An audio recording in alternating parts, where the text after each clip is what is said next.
Today, we will observe A+ masterclass level setups, talk about how to find specific trade entries.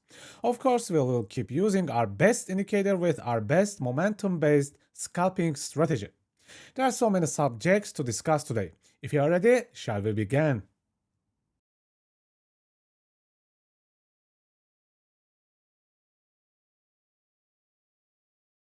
Let's talk about multi-imbalance areas and how to look for possible trades inside these areas.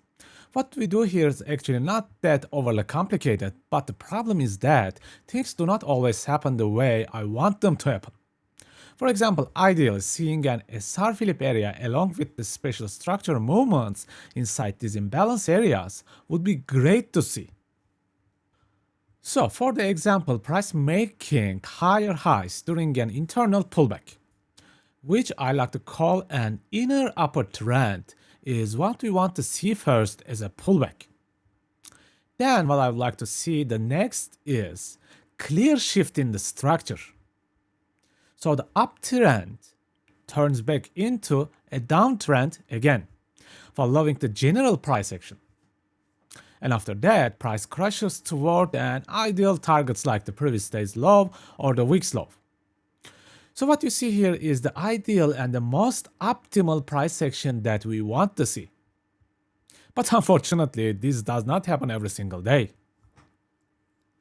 For example, Bitcoin had this pretty incredible crash recently, dropping from 95k down to the 91k roughly in 2 hours. Now, honestly, I do not enjoy crashes like that because this is not really a clean price action in my view. This kind of move is basically news-based, a global reaction crash, instead of something driven by natural price action. However, if I really wanted to trade this move, I would much rather to see price slowly pull back in an upper uptrend into this support and resistance Philip area, for example. That type of move would be my ideal setup and what I would expect from healthier and more controlled, nice, clean price action. The reason is because the news-based gigantic multi-imbalance areas are extremely hard to manage.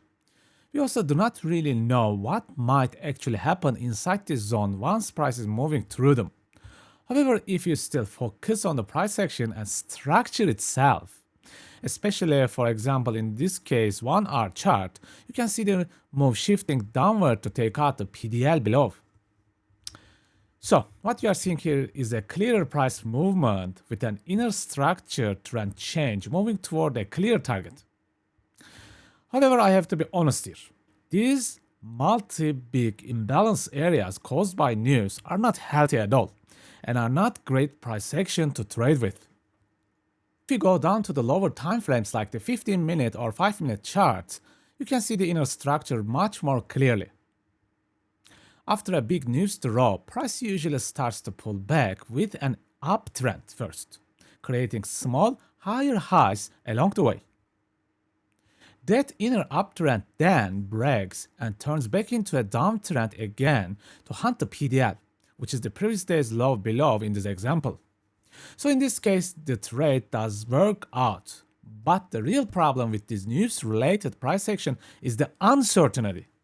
We honestly do not know how far the price can pull back or how many times that inner trend might change direction.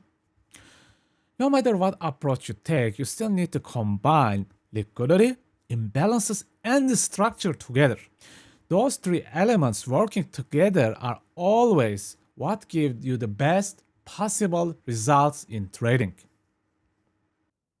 Okay friends, I hope that you enjoyed this video.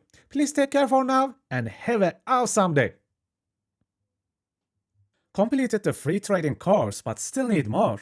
My master classes teach liquidity, imbalance, and the market structure in detail. Combine them with forward and reverse trading using momentum superboxes and yo-yo cost average entry models. After that, you will master scalping with a one-screen free trading view indicator, a revolutionary trading system. Finally, you will learn to invest your profits using my 10-year swing investing with working agent system.